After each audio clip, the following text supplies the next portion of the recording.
Again, I'm very happy to introduce Anna Berman, who will be giving from McGill University, who will be speaking to us on Plotting the Family, a comparative approach to the Russian versus the English novel from 1800 to 1880. And Anna's собеседник will be Barbara Alpern-Engel from University of Colorado. Anna, please. So thank you so much, Ilya, for the introduction.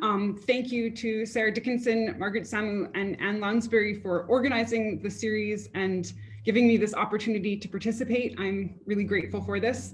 To the Jordan Center for hosting us, to Sasha Spitalnik for making it all work, a big task, and also to Barbara Alpern-Engel for being my собеседник and for the fabulous exchange we've had even leading up to this.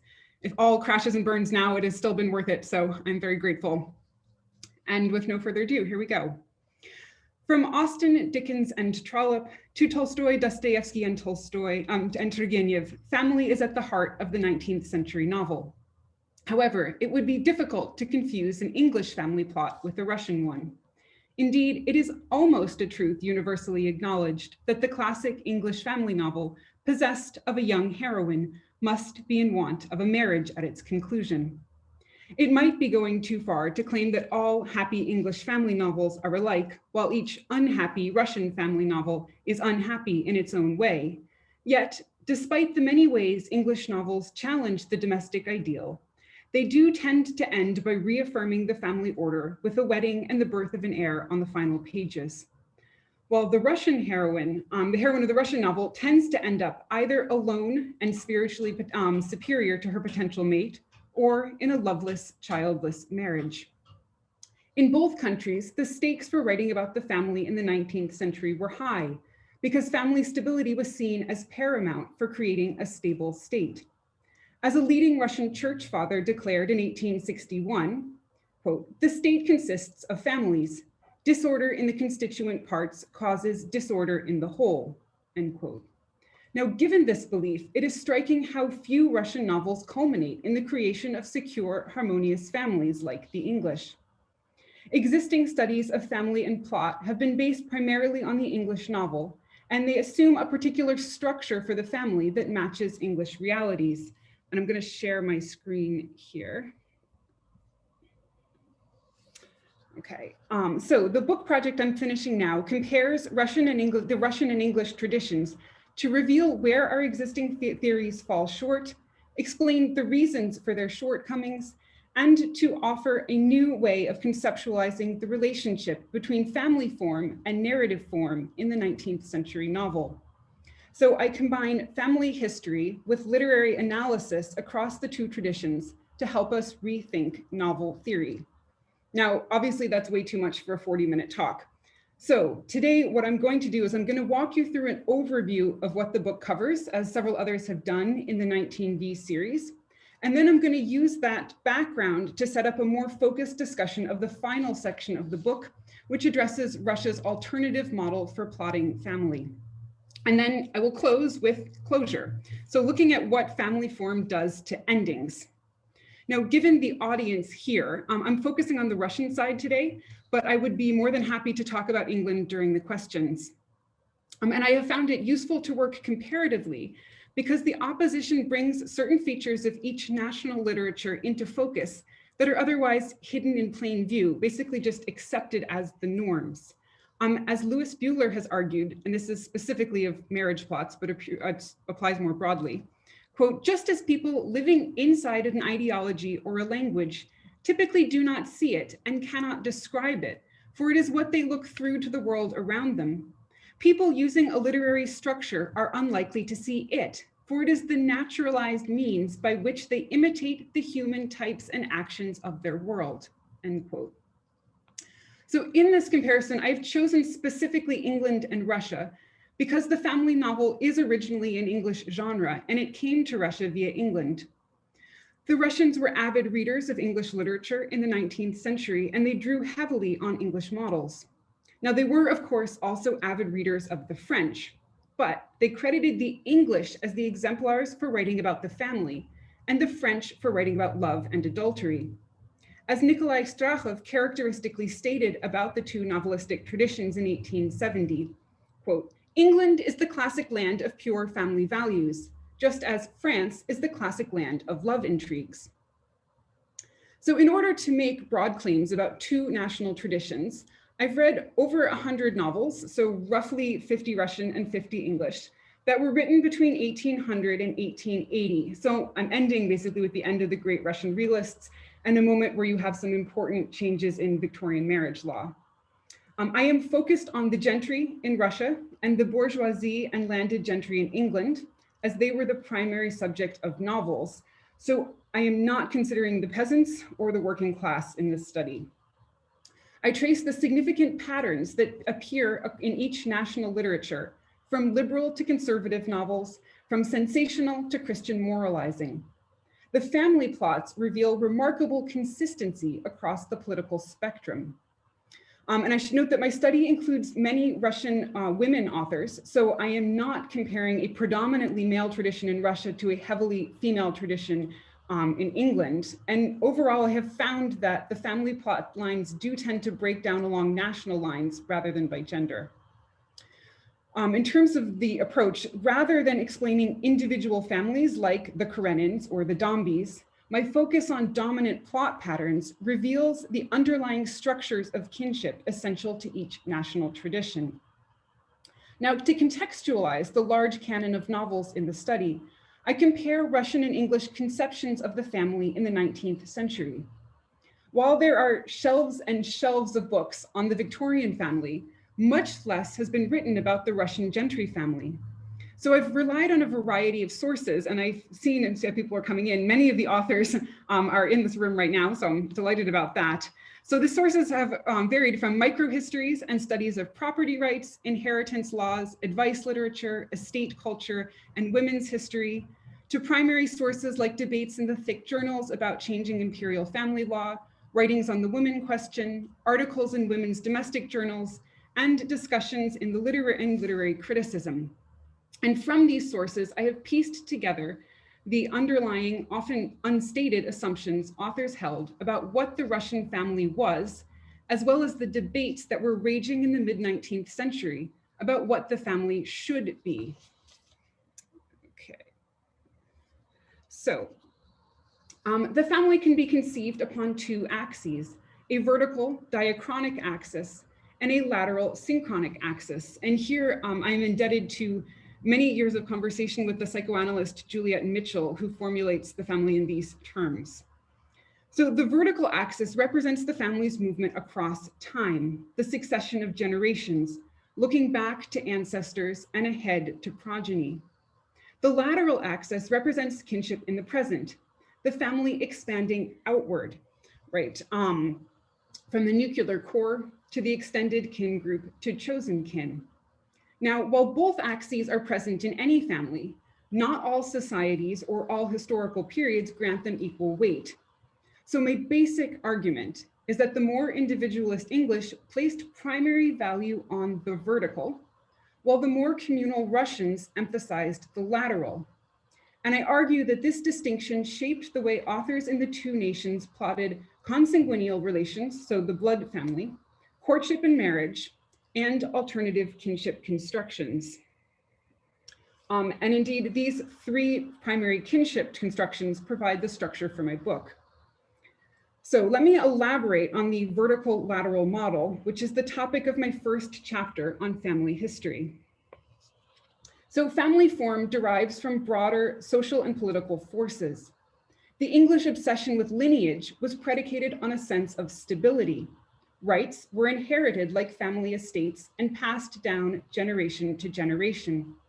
The English practice of giving all property to the primogenitor both reflected and enforced a linear understanding of family. Wealth and title were to be kept together and passed down to a single heir who would continue the line.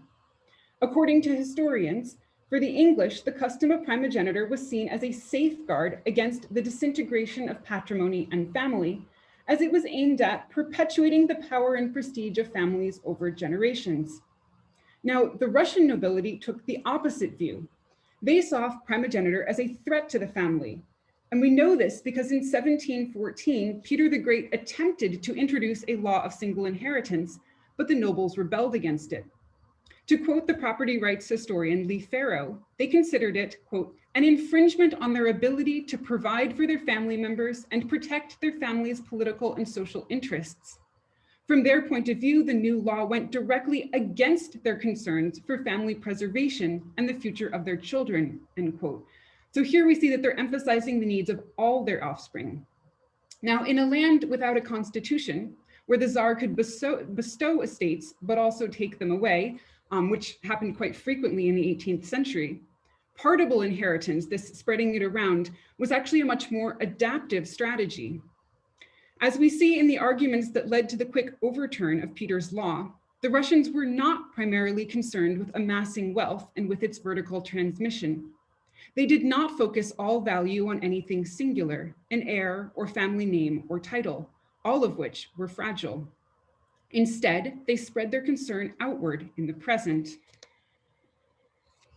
So chapters 2 and 3 look at our standard theories of the novel that draw a congruence between family line and storyline. And I show how these theories rely on the vertical English model. Based on this model, scholars have identified two standard family plots. The generational plot, which basically makes the novel a story of patriarchy. This is Edward Said, Peter Brooks, and many others. And the marriage plot. Now, each of these plots follows a linear model. Either we're going right from parents to children or from courtship to marriage. And it restricts which characters can play a role. Brothers pose a problem in the English novel because they challenge the linearity of the family. Only one can have a marriage plot because only one can offer his bride the family estate or business. Now, the easiest way to solve this problem is to exclude brothers. And indeed, there are actually almost no canonical English novels that focus on a brother-brother pair. And if they do, one of the brothers almost always ends up dead. Now, the Russians, by contrast, gave brothers a central role in their reconfiguring of family plots. With an inheritance system that equalizes siblings and reduces structural tensions, they were free to create plots that were not progressive, right, driven toward that telos of a singular heir, but instead focused on the challenges of lateral bonds in the here and now. Blood kinship, родство, is not only about bloodline, but also about the clan of kin who share it. The narrative structure this creates is more of a woven mesh than a spun out line. In part 2 of the book, I look at the historical factors that shaped the marriage plot. According to many prominent theorists, courtship and marriage provide the quintessential plotline for the 19th century novel.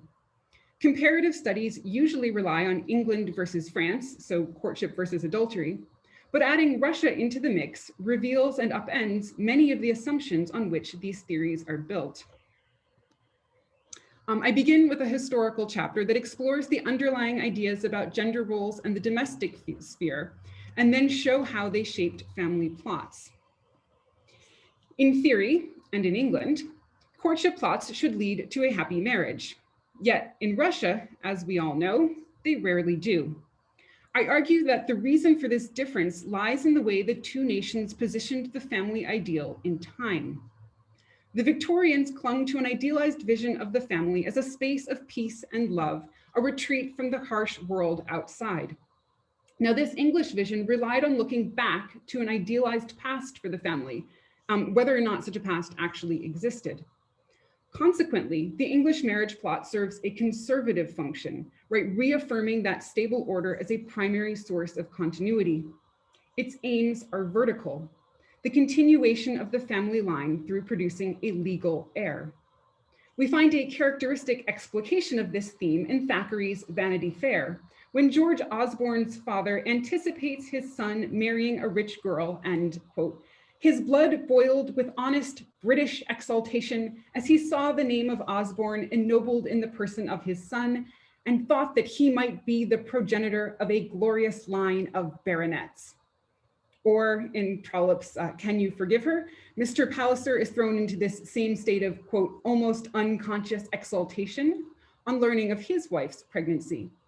The narrator now refers to him as, quote, the expectant father of embryo dukes as he enters the room. and his expectant wife declares that she will no longer wish herself dead.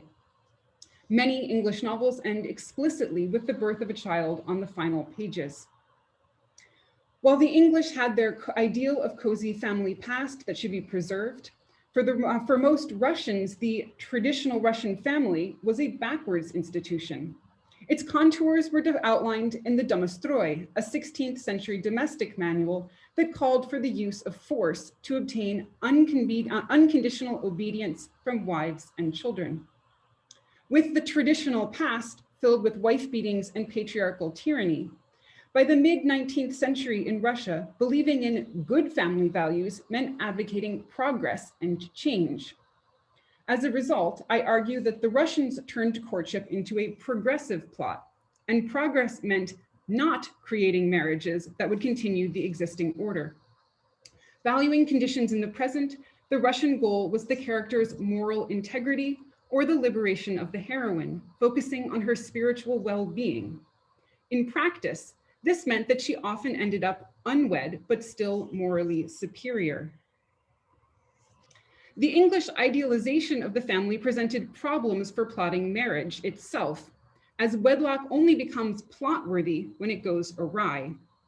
The disastrous marriages we find in novels like Dombey and Son, He Knew He Was Right, Tenant of Wildfeld Hall, or Daniel Deronda are all treated as aberrations that must be removed so that the institution of marriage itself, right, the ideal of happy marriage remains secure.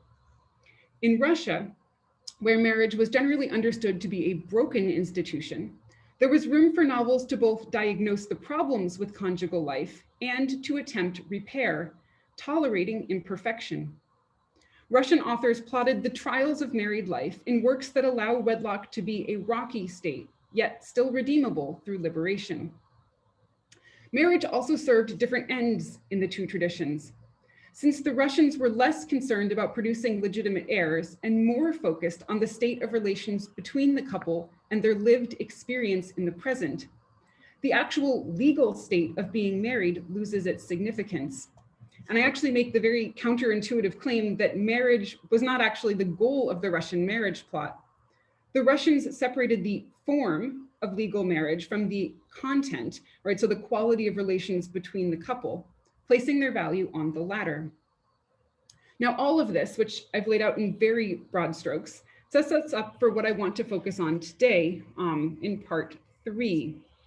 So this is the family relations that fall outside of the quote unquote normative model of family as a married couple and their offspring. And that is literally how the norm was defined in the 1871 census in England. Now, such a model does not capture many of the family configurations depicted in 19th century Russian or English novels. Exploring the alternatives forces us to problematize traditional conceptions of the family. And I will stop sharing now.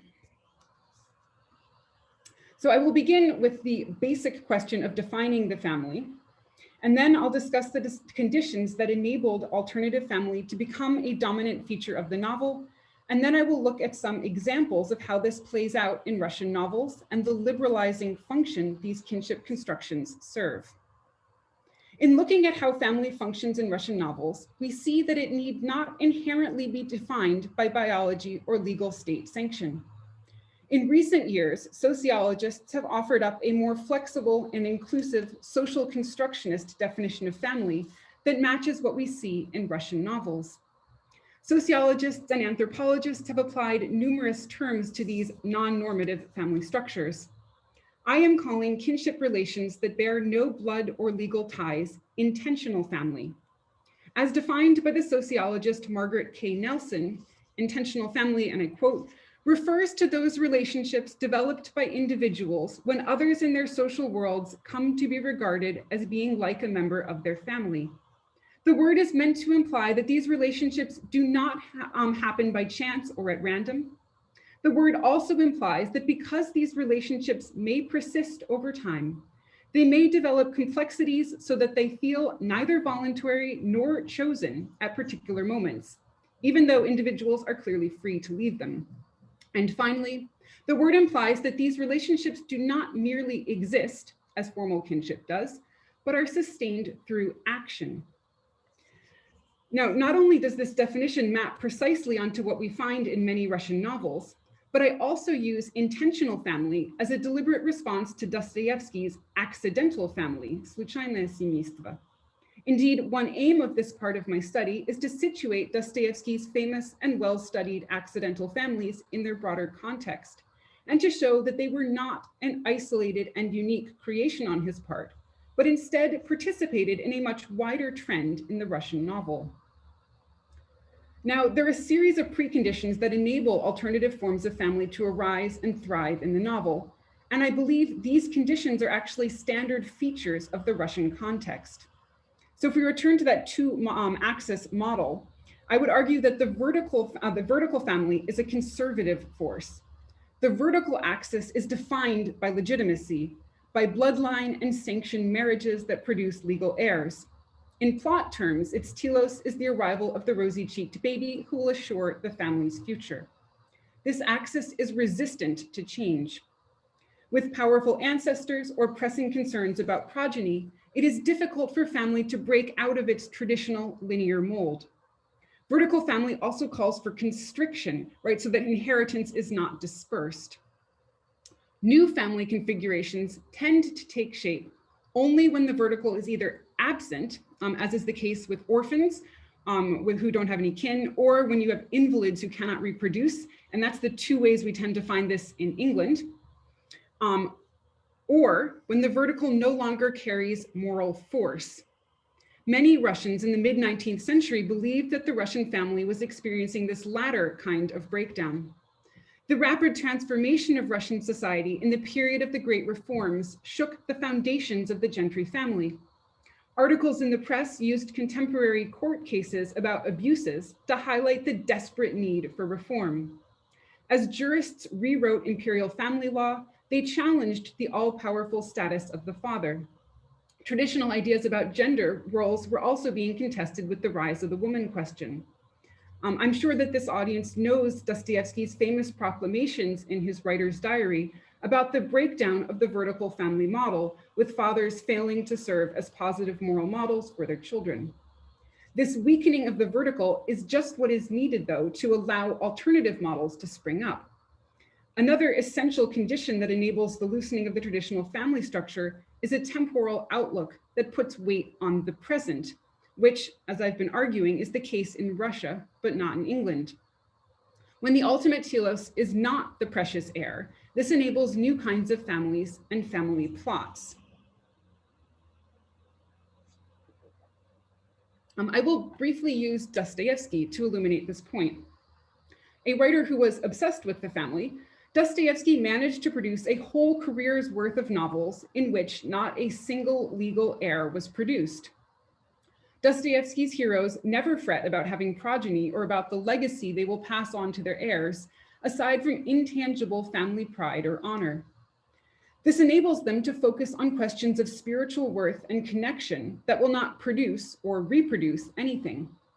In Demons, the death of Chekov's wife and illegitimate child right after they have been reunited is emblematic of this absolute negation of family continuity. Indeed, few Dostoyevsky characters seem troubled about their family's futures. In The Adolescent, when Versilov finally comes together with the illegitimate son he's basically abandoned, their reunion is all about the present. The word teper, now, appears 34 times in this scene, and сегодня or сегодняшнее an additional 7. And finally, in The Brothers Karamazov, Fyodor Pavlovich concerns himself with money to seduce a concubine, not with the inheritance for his sons. Dostoyevsky and heroes may obsess about love and passion, but not about matrimony, which carries with it the promise of future obligation. Their failure to marry and produce heirs emphasizes kinship ties in the present, not as a means towards a reproductive ends. And if I had more time, I would talk here about Tolstoy's fecund and yet still present-oriented families like the Rostovs, who live like there's no tomorrow, keeping doors open to everyone and joyfully giving away their possessions as they take the wounded soldiers from Moscow. The conservative force of ancestry and the drive for progeny can be neutralized if something other than lineage becomes the basis of family. Even as novel after novel in Russia depicted the breakdown of traditional family, Dostoyevsky offered up a new definition of family based on acts of kinship, a definition that holds true not only for his novels, but across the Russian tradition.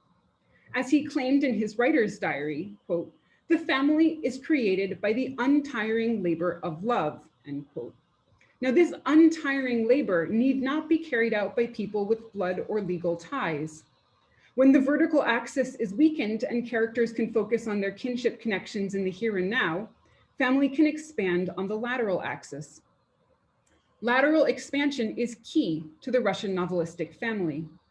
The final family unity we find in Russian novels is almost never just the nuclear core, but instead involves an extensive kinship network.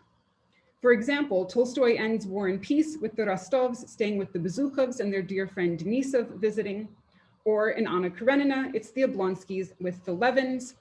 An extended Kirsanov clan sits down to the final dinner in Turgenev's Fathers and Children. On the other end of the political spectrum, Chernyshevsky closes What Is to Be Done with a radical re-envisioning of the family that involves the bigamous Kirsanov-Beaumont quartet setting up their domestic life in connected apartments and seeing each other as kin do, видеться как родные, each day.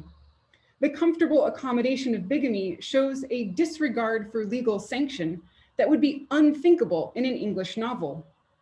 But in the Russian context, what matters is this alternative family's happy and productive relations in the present. Now, there are more national reasons for family expansion on the lateral axis. Russian culture had a broad pattern of using kinship terms for non-biolegal kin, or in other words, creating family ties through language. The philosopher George Fedotov famously claimed, quote, "In this procedure, all social life is shaped as an extension of family life, and all moral relations among men are raised to the level of blood kinship. This is of tremendous importance in understanding Russian social ethics," end quote. Fedotov's observation hints at the expansive nature of Russian kinship bonds and a more unbounded conception of the family. For example, in Goncharov's The Precipice, the protagonist Raisky invites his friend Leonti to stay with him after Leonti is deserted by his wife. Leonti initially resists, concerned, quote, "that I would be such a monster to bring my grief to someone else's house, под чужим углом." But Raisky replies, "This isn't someone else's house, Leonti. We are brothers. Our kinship, родство, is stronger than the kinship of blood, родство крови." In Russian novels, such instances of claiming kinship with non-biolegal kin are too numerous to count. The shape of the Russian novelistic family was concordant with the more communal outlook Russians considered to be a national trait. So I'm not actually arguing the Russians were more communal, just that they believed in this idea. In proof of this idea of Russia's communal vision, intellectuals pointed to the peasant commune. The Slavophiles Alexei Khomyakov and Ivan Kireevsky helped give the term община a revised meaning of community and religious brotherhood. The Slavophiles also used Russian orthodoxy as evidence of a uniquely Russian communal spirit. They claimed that sobornost, from the word sobor, meaning congregation, was the central feature of the church. So thus far, I've been discussing the conditions that enable expansive intentional family and the reasons for its frequency in the Russian novel. To ground the discussion, I will now analyze how intentional family offered new plot lines, using Yevgenia Tur's The Niece from 1851 as a classic exemplar of Russian patterns. The Niece opens with the orphaned heroine, Masha, living on the estate of her tyrannical and hostile aunt, Varvara, with only a loving grandmother to defend her from her aunt's constant verbal attacks. Not finding affection from her blood kin and legal guardian, Masha is hungry for loving family bonds, and she creates these with chosen kin. The first and most important is her tutor, Nikolai Ilmenev, whom she calls eternally my brother and my friend. On meeting Ilmenev's tender-hearted mother, Masha tells her, quote, "I love your son like my own brother, как родного брата." And even her aunt Varvara invokes a familial relationship with Ilmenev, telling him, "You lived in my home for 5 years, not like a teacher, but like a member of my family, член семьи моей." Masha will bring more people into her chosen family circle, beginning with a distant cousin, Prince Chelsky, who comes to stay on his neighboring estate with a friend, Zhitniev, who Masha also comes to look on as kin. After Masha's grandmother dies, she prepares to move to Moscow under the care of another aunt. And when she returns home on the day before her departure, she sees through the window what the narrator calls, quote, a picture of peaceful family life in its peaceful family and its daily life. And this picture is composed of the tutor Ilmeniev's mother pouring tea, Masha's aunt, who sort of softens to her before the departure, and the friend Zitniev. So it's a perfect vignette of intentional family. In Moscow, Masha finds herself stifled by her new aunt's rules of respectability and decorum, which make her a virtual prisoner. From her near captivity, she writes to her beloved tutor Ilmeniev, calling him, quote, my only friend, my tender, loving brother, bound to me not by bonds of blood, but just as strong triple bonds of friendship, fellow feeling, and past life. Is it necessary to say that in my opinion, these are stronger, end quote. So it's hard to imagine a more forceful glorification of chosen kinship ties. While Ilmeniev is powerless to help Masha, her one escape lies through marriage, and she knows little enough of the world or men to realize that she's making a false step in accepting a proposal from her cousin, Prince Chelsky. During her engagement to the prince, Masha has a summer of relative freedom while she's at his bedside, while he is off at the bedside of a dying aunt, and she is allowed to spend her evenings at the music teacher Antonina's dacha with her beloved friends Ilmeniev and Zitniev. She imagines that after her marriage, quote, they will all live together, Antonina and Ilmeniev and Zitniev, and that she and her husband will be so happy in this family circle, end quote. Now, unfortunately, and of little surprise to the reader, her husband does not share this vision. So we jump ahead to 6 years when Masha's husband is philandering with her cousin Mary, and he treats Masha with increasing coldness and disdain. And at this point, she comes to appreciate even more deeply the importance of her chosen kin. Prince Chelsky's curmudgeonly uncle Achinin learns of her plight with her unfaithful husband, and it is in this third experience of being a niece, this time right with a non-blood relation, that Masha finds true sympathy and love. When Masha's young son Lev becomes sick, Ilmeniev, not Prince Chelsky, brings a doctor and saves the child's life.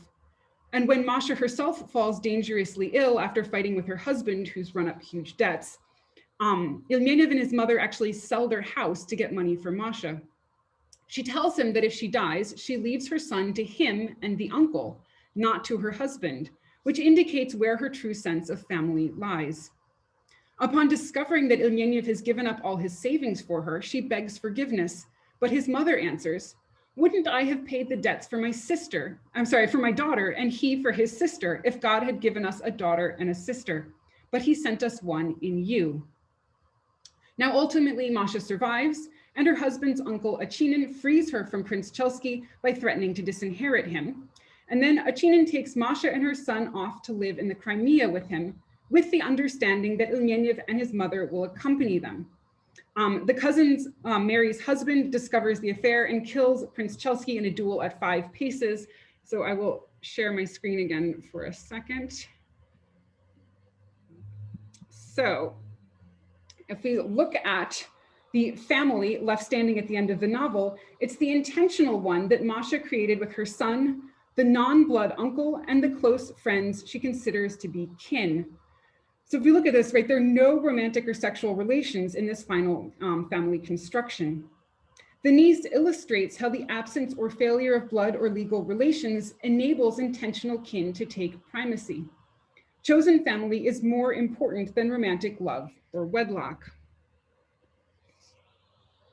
If I had more time, I would show how these same values are present in Begichev's 1832, The Homskich Family, Sofia Khvashinskaya's 1857 novella Acquaintances, Znakomые люди, and Natalia Shalikova's 1858 Two Sisters, among many others, but the 40 minutes did not allow for all of those.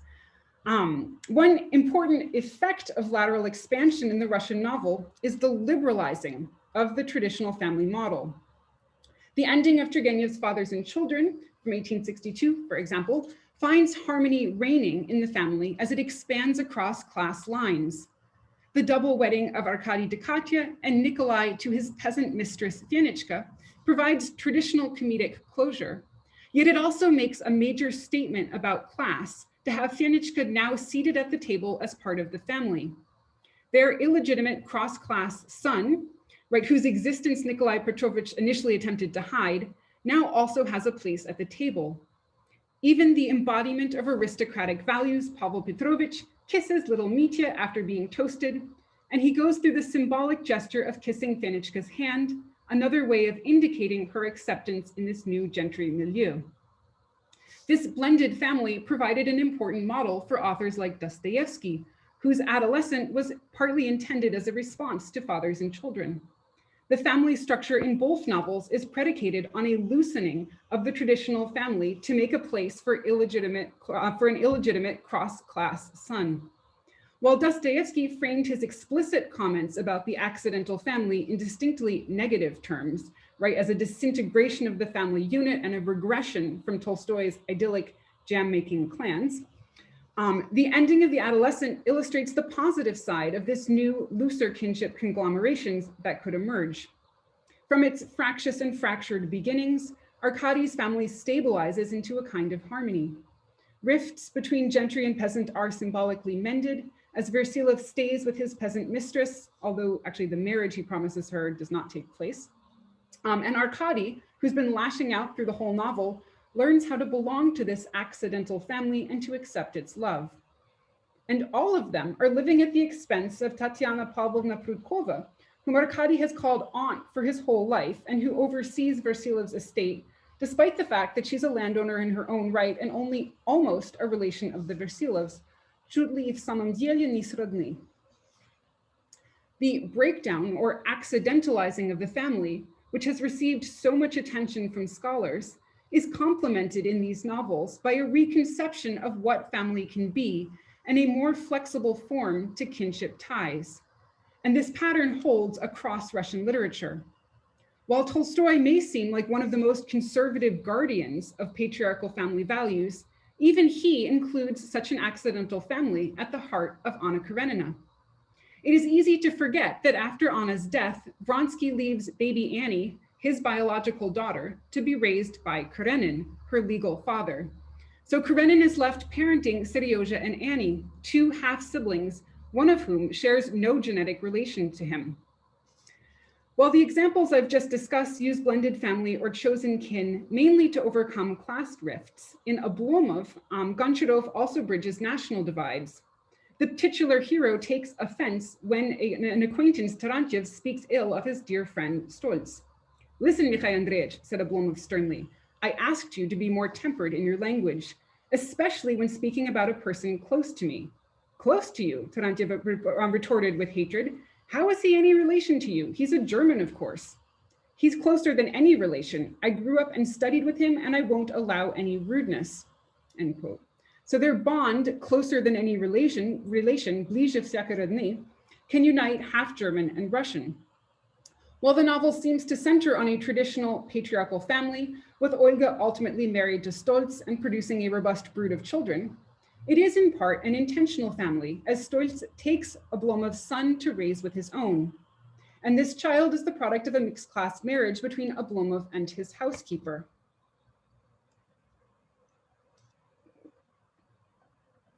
These examples of liberalizing the family had serious social and political implications. Some scholars have argued that Russia, compared to Europe, had few groups or institutions that could propagate eccentric beliefs. While the political landscape may have been inhospitable to new ideas, in Russia's novels, the family becomes a site for exploring alternatives to patriarchal tyranny of the past and re-envisioning a progressive future order for Russia. We see this with cross-class unions, fictitious marriages, and other conglomerations that mended societal rifts and righted historical power imbalances. The Russian pattern is one of family formation that disregards legal sanction or the future wealth of a family line. Although Russian novels often deny us the satisfactory ending of English wedding bells or the rosy-cheeked child, they are not devoid of newly formed families at their conclusions. The path to achieving such families, however, and the form they take, lie outside of reproductive futurity and the linear English model. Instead, they involve lateral expansion in the present, choosing to make others kin or to accept unsought atraditional bonds. Karenin raising baby Annie, Masha and her former tutor and non-blood uncle raising baby Lev in the Crimea, Stolz and Olga raising baby Oblomov. All these characters are participating in a new Russian kinship tradition, one that glorifies intentional family. I will conclude today, where my book concludes, with endings. So for the novel, there are two classic ways to provide resolution. As E.M. Forster famously observed, if it was not for death and marriage, I do not know how the average novelist would conclude.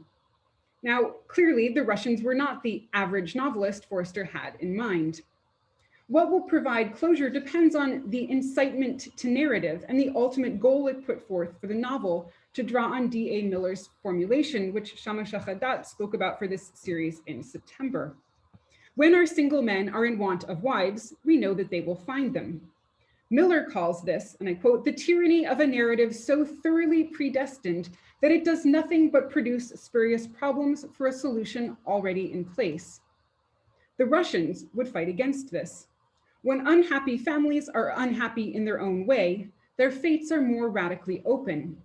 It is not always clear where Russian novels are going, but arriving at the altar rarely resolves and removes the incitement to narrative. When expansive lateral relations with siblings and extended kin gain importance, and when filiation is no longer about a family line, the end goal for the family and the novel becomes less straightforward.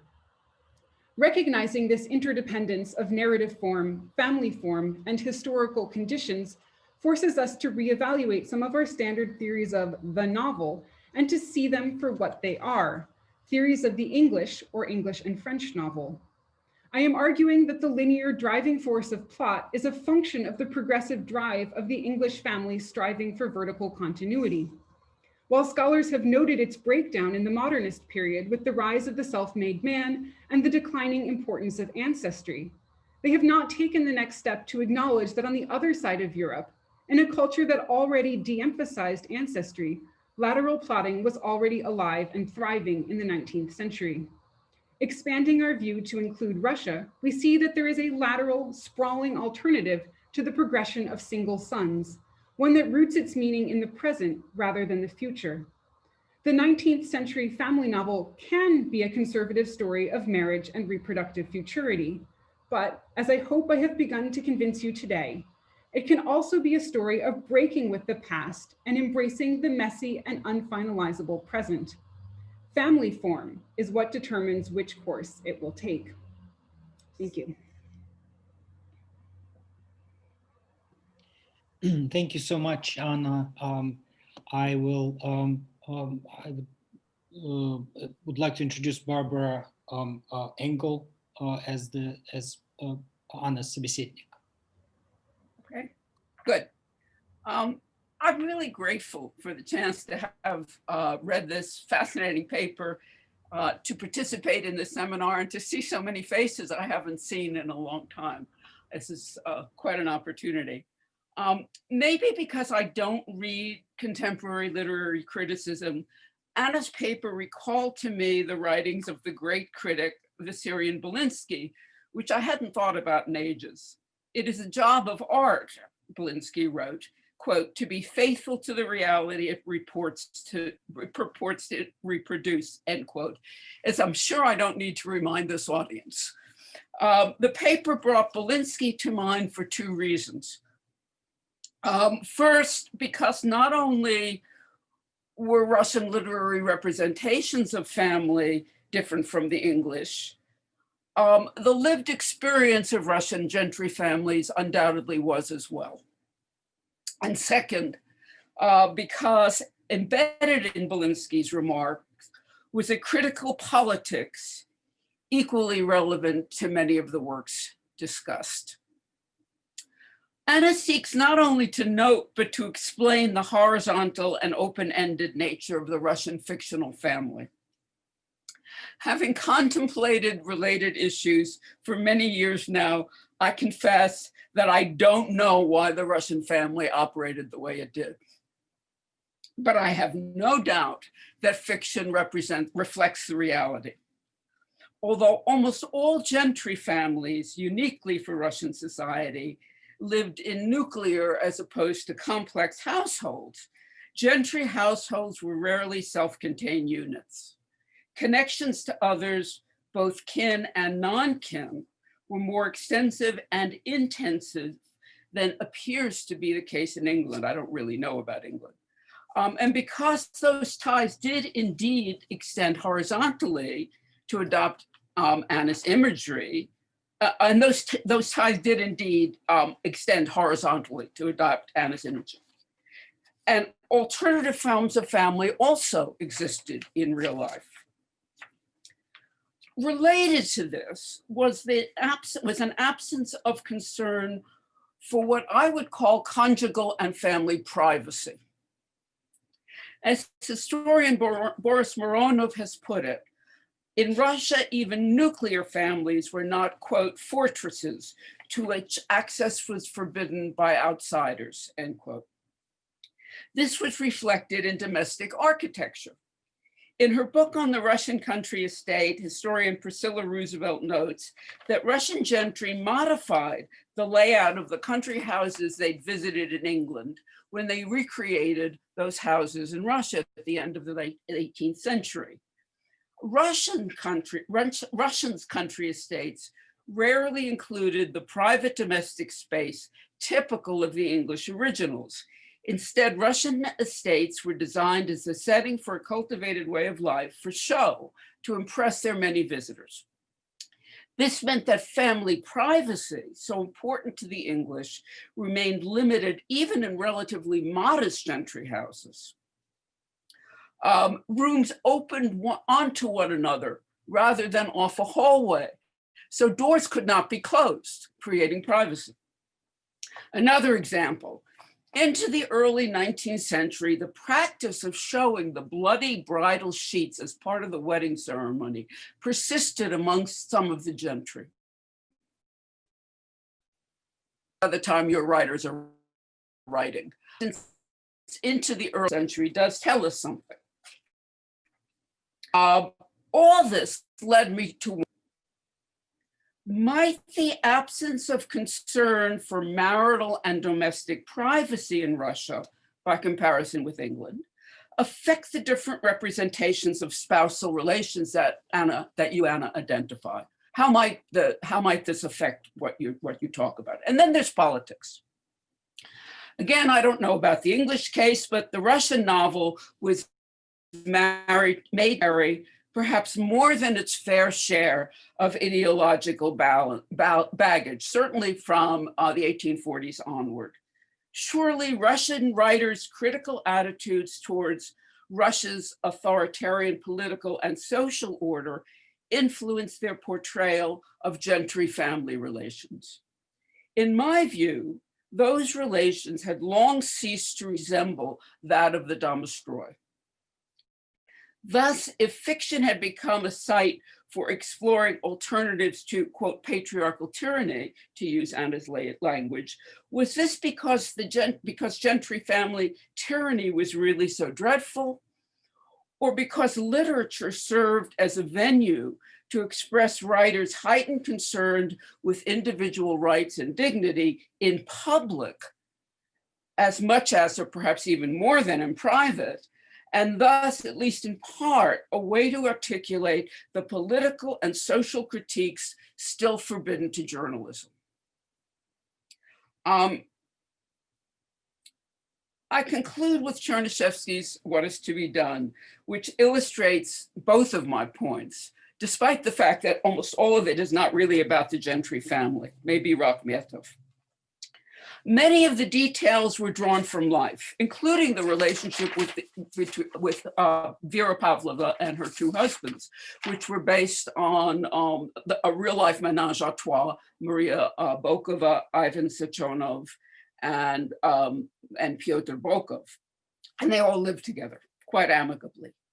And of course, the goal of the book is profoundly political, to encourage revolution by showing how a new society emerges amidst the old.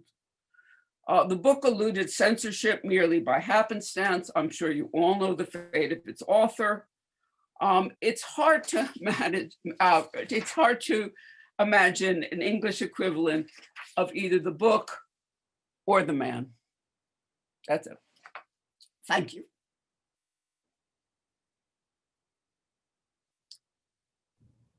Thank you so much. And now I will transfer the power to Sasha to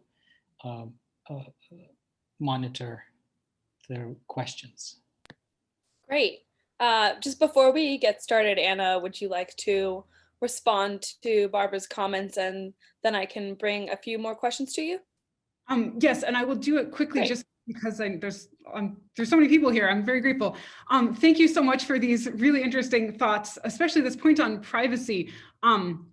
I have something about that in the book that got cut from the talk, and I actually had a great quote from you about the gentry family not being, the domestic being more broadly conceived in Russia than it was in England. And I think that's exactly this point you're getting at.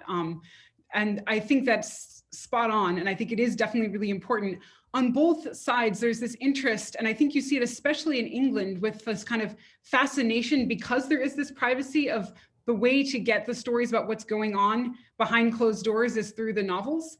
And in Russia, with the rise of trial by jury, and you start getting the court cases written up in the newspapers, you also get this fascination with things that had been private now becoming public. So I think the family is becoming even more public at this moment in terms of the access people have to hearing about it. As to the realities of whether the family was still like the Domostroi, I don't know either, right? It's hard to know. The number of times you find the Domostroi referenced is striking. I mean, even in the Kreutzer Sonata, right? You have a conversation on the train at the beginning, and people call the old man who's like kind of representing traditional values a living Domostroi. So whether or not people are living that way, it's still very much in the consciousness all the way through the period I'm studying and beyond. And что делать? Yes, the English could never have written that. I completely agree.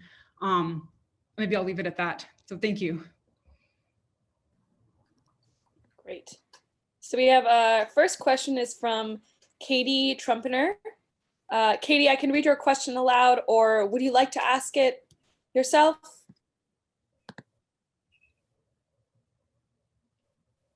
Okay, I'll go ahead and read it aloud.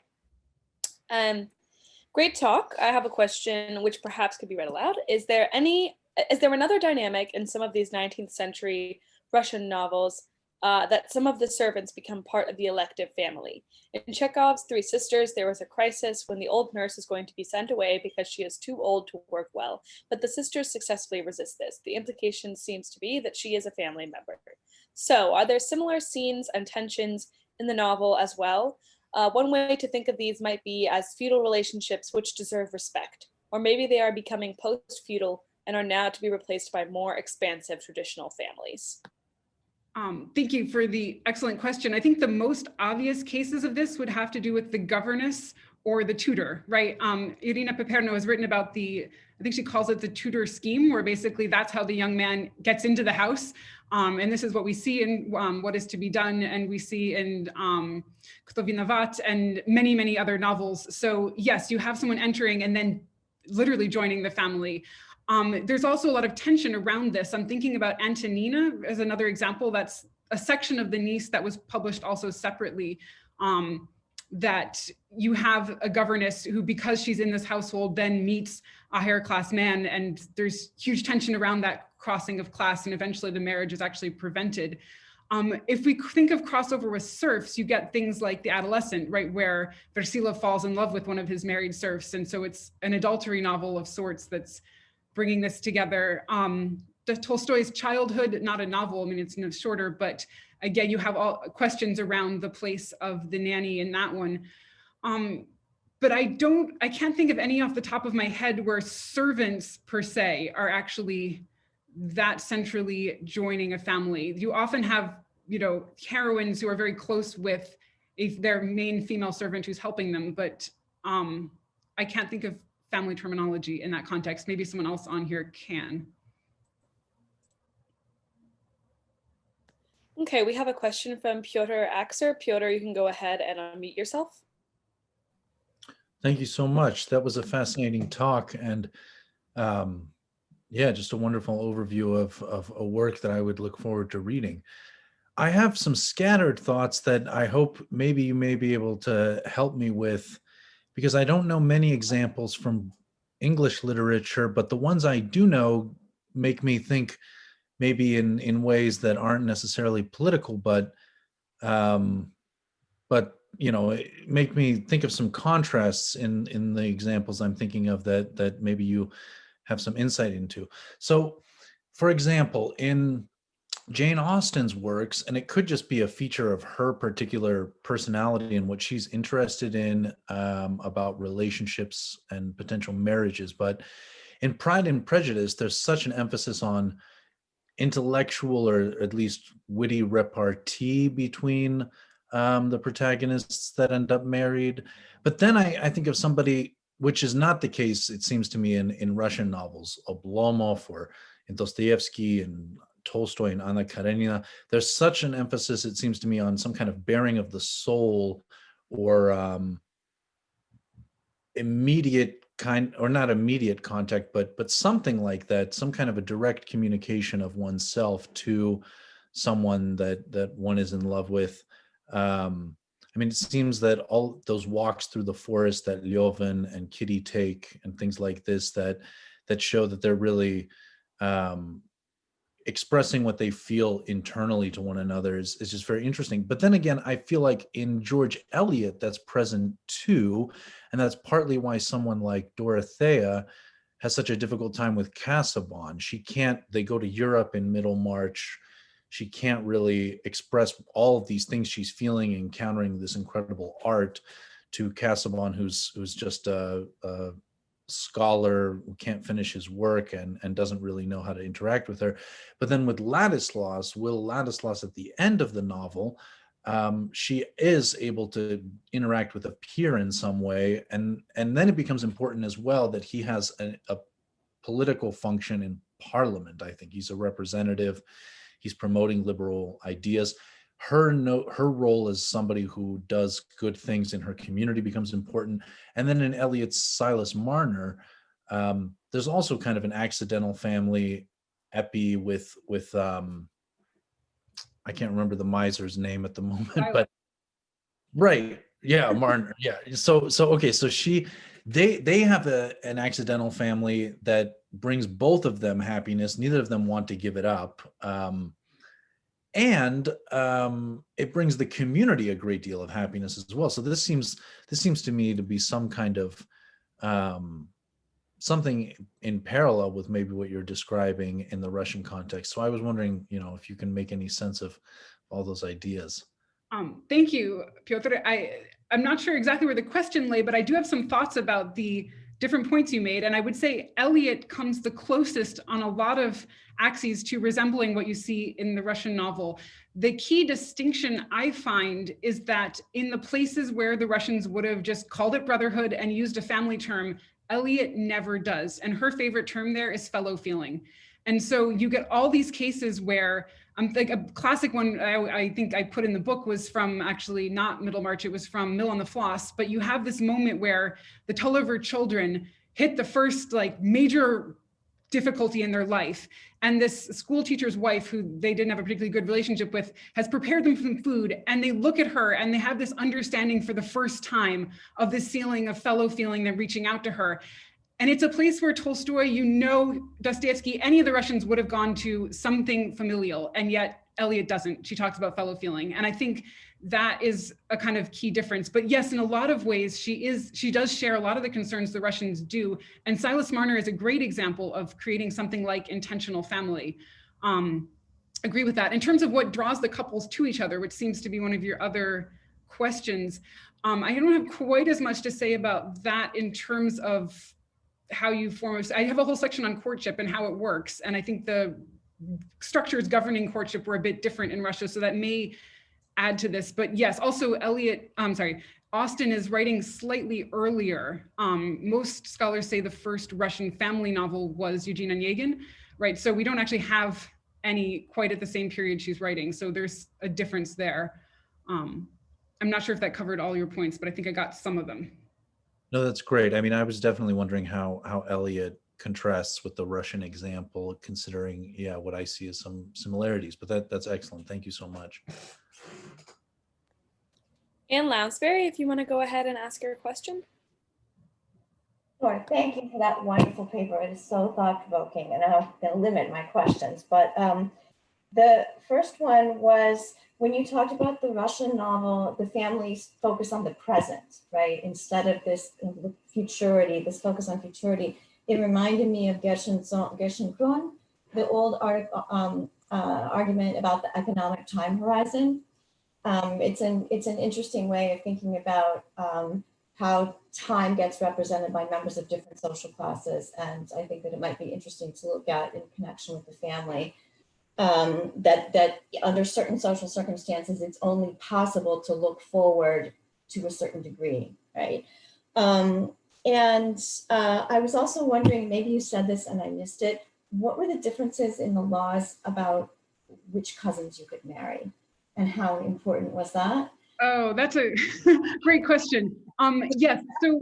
Sorry, one last thing. Oh, sorry. Okay, yes, cousin marriage. Mm-hmm. Privacy, which is fascinating to me. I'm also, and this ties into a larger question about the role of serfdom in shaping the gentry family. And I understand that, serfs are not governesses and tutors, but they're humans who are there in your house with you all the time. And I'm just kind of curious about how that might have affected ideas of family. So thank you so much. And this kind of sheds new light on whether or not the newness of these like Soviet models of new families, like Bolshevik ways of thinking about families, it suggests that maybe they're drawing on things that are already there. I would say yes to that last one. Okay, serfdom in the Russian family, fascinating one because it's weird how little seems to change. You'd think there'd be a huge shift at the point where you have the emancipation, and the family plots, I don't find that. I mean, we know that Tolstoy had an illegitimate child with one of his serfs, and that, Timofey is running around on the estate looking just like him, and Sofia Andreevna had to put up with it.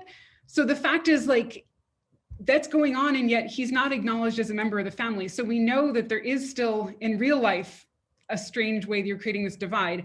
Okay, cousin marriage. Yes, this one's complicated because the laws actually change. And so I think the best example to think about is War and Peace. If you recall the beginning of the novel, Sonia is saying, Natasha finds her crying on the chest, and she's saying, oh yes, but the Metropolitan himself, and even then it's impossible. And then Natasha says, oh no, but remember our other cousin, and he got married to his cousin, and they were first cousins, and you're only second cousins.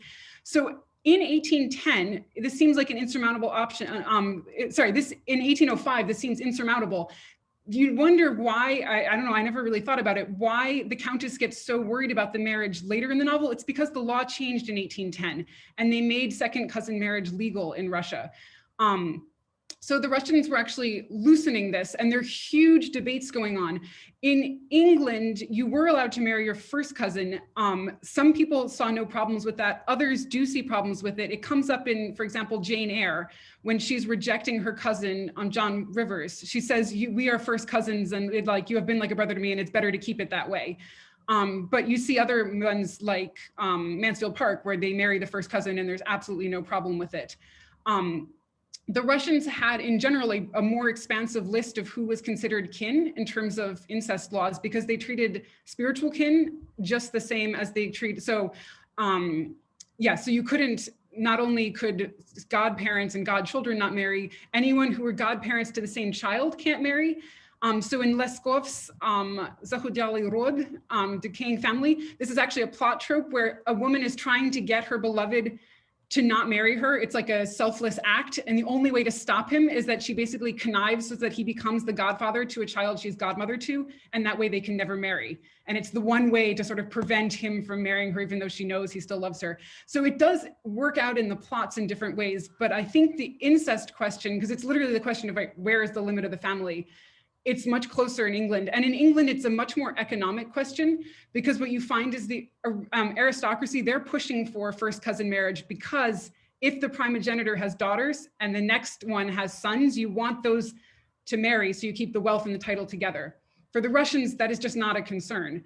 right? They don't really care. And for the English also, they're very concerned about upward mobility. And so the other thing that's the ongoing debate for them, 1835, the Deceased Wife's Sister Act, they decided it was illegal for a man to marry his deceased wife's sister.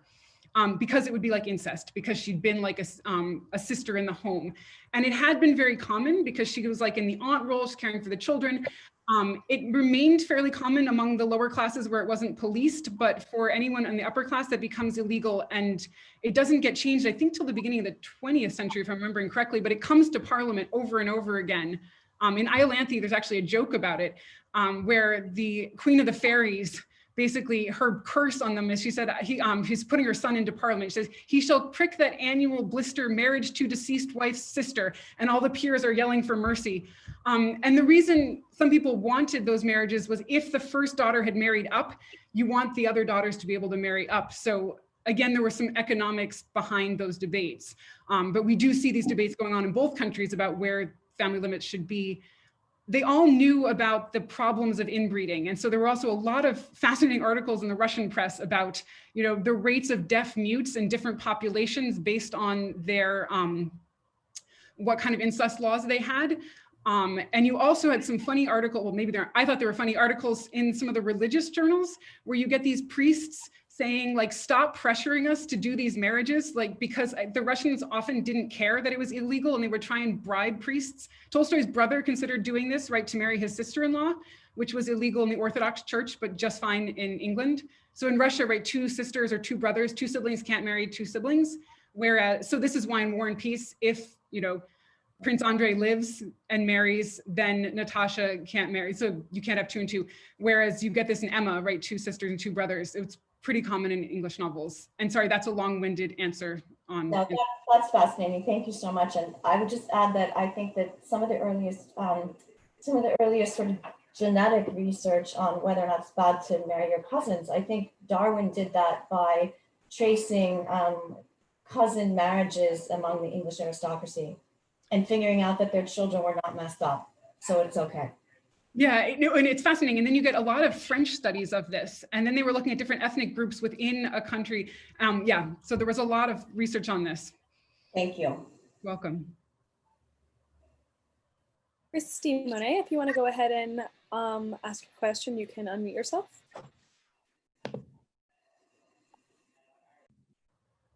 Hi, everyone. Hi, Anna. Thank you so much for this paper. It's just really great to hear your research about this. I'm working on a dissertation that's looking at the family state analogy in Russian history and trying to situate it sort of in relation to sort of a canonical liberal idea of what the family's role is in the politics. And so I'm really interested about your observation about the sort of alternative liberalizing model of the family plot in Russia in the 19th century. And I'm curious if you could say more about specifically the content of that, of those sort of relations that are between intentional sort of chosen relatives. I ask this just because I know in sort of in England, 17th century onward, the question was really, the question included things like whether or not the parents so concerned with primogeniture should be showing affection for their children, you know, given that they would have to choose one or the oldest to inherit. And often they withheld affection, and it was very specifically sort of suggested that fathers withhold affection specifically from their sons, and sort of liberalizing works wanted to say, well, no, that might not be the best way.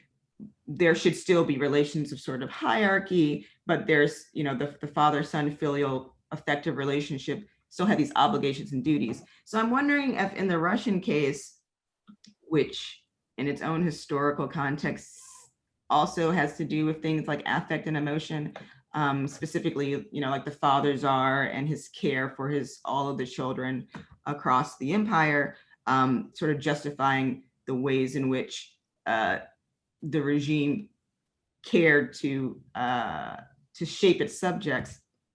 I'm wondering if the chosen family in these Russian novels have been managed to challenge these sort of regressive or dominational practices of affect in the family state analogy. Does it in any way avoid those, how to say, does it in any way avoid any tendencies to use care and care for the family or care for those who are kin to dominate? I know it, as you say, it sort of overcomes class division, but does it also overcome that sort of hierarchical sort of moral dominative relation there? Thank you. That's a great question. And there's a lot of pieces to it. My initial take is I want to say, yes, like I think in each of these families, you have to think about what the stakes are. And you see this expansion and contraction. I have a chapter on this kind of question. It often has to do with what's at stake. So when the question has to do with wills and inheritance, you find the contraction that people are trying to keep people out. And when the question doesn't have, there's nothing material at stake, the Russians do tend towards, right, you can bring everyone in and you don't need to kind of consolidate affection on any individuals. In terms of the content of it, I feel like it's very present oriented. There's not usually, because you're going to get something out of it beyond care in the here and now.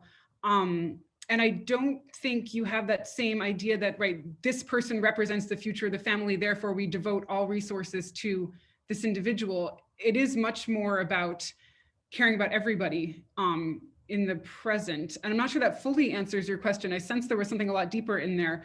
But I just wanted to know, thank you for that response. That makes sense with the sort of presentism of it.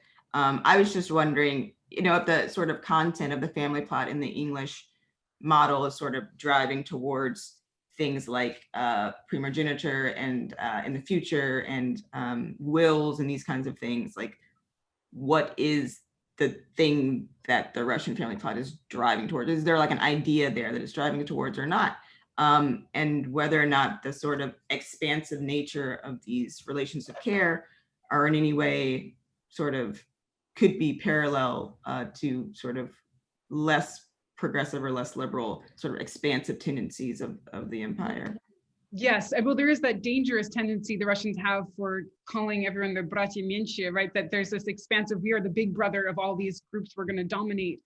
But wait, what was the first thing you said? Because I had a response before you, the last bit. Sorry. The thing was leading to. Yeah, this is like the $1 million question. And I think this is part of why the endings are more open. They don't have that clean conclusion, tie it all up. Trollope has some great lines about how the end of an English novel, like the end of a children's party, must have its sugar plums and whatever. The Russians don't make that promise. And I think what it's leading towards is the fact, my takeaway maybe is that it's an ongoing struggle to love your kin, right? Levin has this big realization in part 8 of Anna Karenina, and he thinks now it's all going to be different. And the minute he sees his half-brother Koznishev, he feels awkward with him and can't look him in the eye. This is an ongoing struggle. It's not going to be solved. The brothers Karamazov are going to still struggle to be brothers, and they've totally failed with Snirdakov. And, it's never going to get easy per se, but I think that's kind of what there's space to explore what that struggle looks like if the goal isn't that one baby. That Palliser has his baby and now we've got the future of the line and here is the next duke and my wife doesn't need to wish she's want to commit suicide because she's failed at this, and like you take some pressure off and you can just focus on, yeah, I guess it is presentism, and we'll go back to that, but I think that to me that's one of the things I've come to reading all these novels. Thank you so much, Anna. I'm really looking forward to the book. Thank you for the great question. Hilda Hugenboom, if you want to go ahead and ask your question, you can unmute yourself. Hi, Anna. I hope you can hear me. Thank you so much. This is a fabulous project, and I am loving how I'm seeing it develop. It just includes so much more than the usual chestnuts of Russian literature. I love the inclusion of all the women writers. And I have kind of one very general question and a couple of comments that go with it. And so what about George Sand? because that's really what I see behind much of the kind of exploration of the family and the units. So you have the intentional family, accidental families at the end, starting with Indiana and Valentine from 1832. It's at the end of Horace, which was a major novel for the Russians, where Martha and Arsène are taking care of Martha's child with Horace. And I think it's in connection with George Sand that the Domostroy is republished in 1840. So Carolyn Pouncey has a really nice introductory essay about the publication history of the Domostroy. And I guess that is why it comes back to the forefront of the public consciousness. And I loved Barbara Engel's comments, and I think that her comment that the nuclear family is actually more visible in the novels than it is in actual lived life, I think is really interesting, and I think she's right. And the first Russian family novel, I'm putting my vote in for Maria Izvyakova's Milena from 1809. Thank you. First, that has not come up in any of the scholarships on the Russian family novel, so I will follow up with you if you have a way to Oh, add. absolutely. In terms of George Sand, yes, I said that this is a Russia versus England comparison. I know. Certainly, it's just unwieldy to go beyond that. But that's not to say I never talk about Sand in the book. You can't talk about the Russian family and never talk about Sand. I think she's such an important figure for kind of the romantics rethinking of the family. And then you get the radicals rethinking of the family. And there's some things that are in common between these two, even if their ideological underpinnings are different. So yes, I think Sand is really important. And even I think Irina Paperno has a beautiful piece on the Herzen family and looking at La Petite Fedette as the novel that they were citing all the time. This is about two brothers who fall in love with the same woman. So yes, I think she is important in these early ideas about rethinking the family and sort of loosening and giving women more freedom to follow their heart. And I think we see this then following up with things like Who is Kto Vinovat and a first round of novels that are kind of following up on her. I don't know, I didn't know this about the Domostroy being republished in relation, so I'd have to look at that as well. Yeah, it's in the Pouncey. I'll read that more carefully. And but yes, I agree that Sand is crucial. Okay.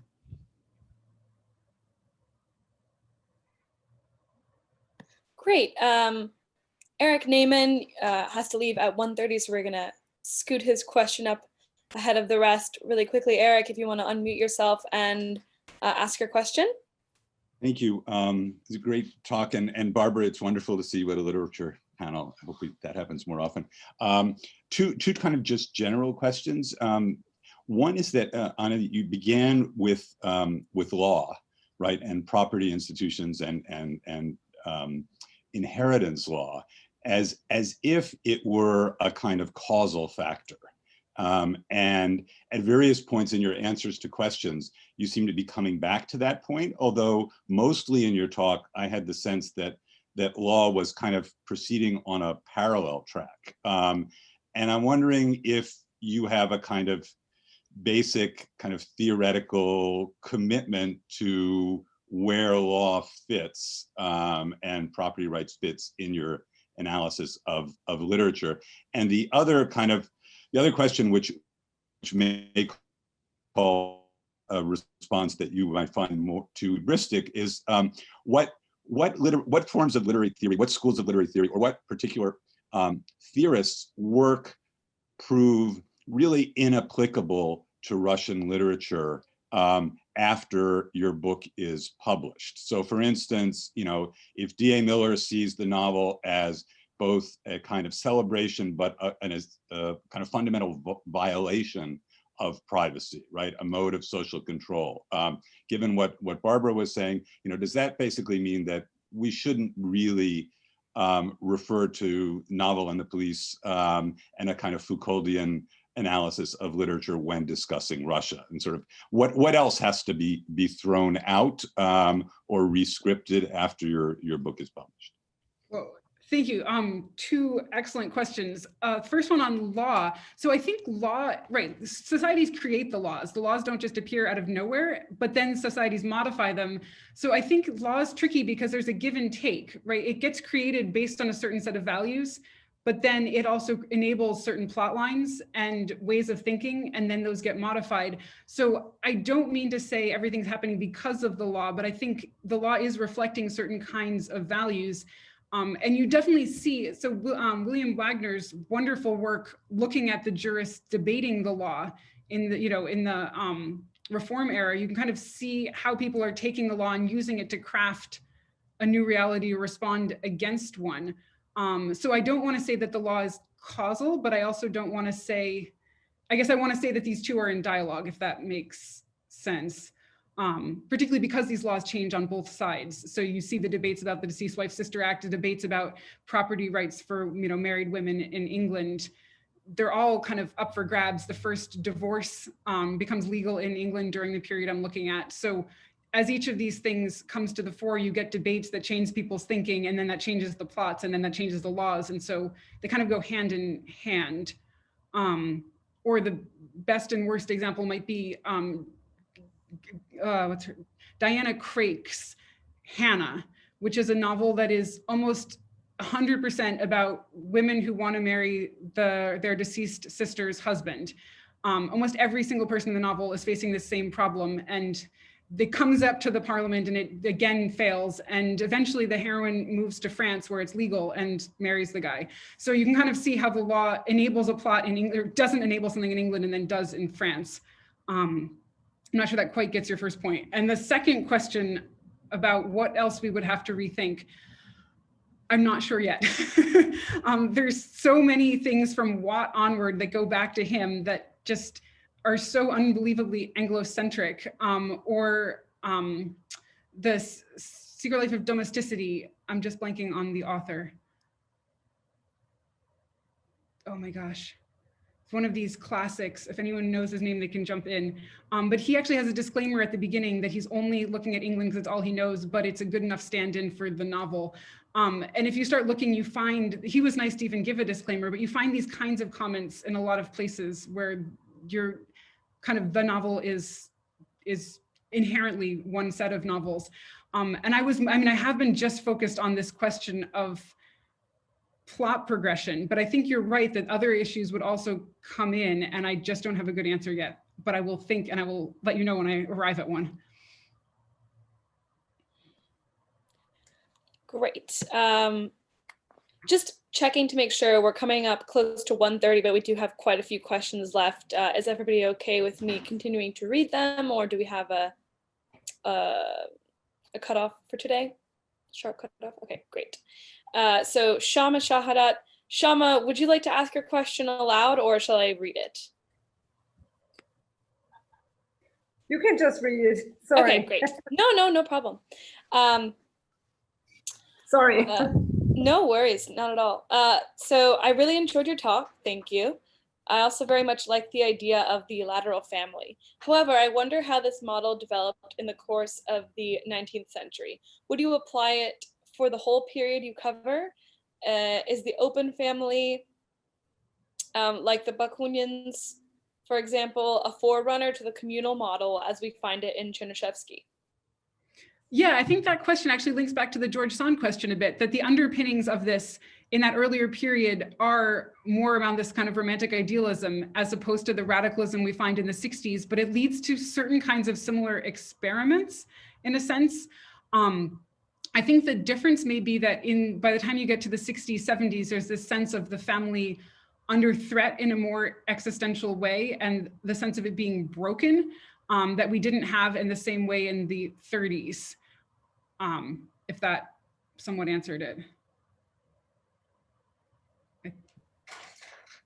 Sorry, I was just wondering because the model is, I like your structure so much, but I was wondering how it developed in the course of the 19th century, because it's not the same in the beginning of the 19th century and in the... Oh, I think you may have frozen, but I think So. The things that seem constant, Sorry. well, that's right, is the focus on the present as opposed to the future, which holds throughout. And the things that would change would be the reasons, the ideas behind the experimentation with alternative models. But I do think that the loosening pattern is something we see starting fairly early and continuing onward. And I think it is because there is less emphasis on family futurity. And I think that does go back to the lack of stability. In the 18th century, roughly a quarter of the wealthy families had their estates confiscated. So this idea of having the family estate that you inherit and pass on, it just doesn't hold the same weight. And I was just talking to Jonathan Randolph about some family related things, and he made a very, what I should have been an obvious point, but I hadn't quite thought about, which had to do with just general conservatism for the English versus the Russians. And the point that for Russia, what does it mean to be conservative if the culture is based on Peter's reforms? You don't really have the same idea of conservatism, or it can't function in the same way in Russia as it did in England, because you already have this major rift coming in. So I think there's I guess I see it as a different value system, one that is about valuing what we have now because we don't know what we'll have tomorrow, and one that is, we inherited our rights the same way we inherited our estates, and we will pass them on, and this is what our whole society is kind of based upon.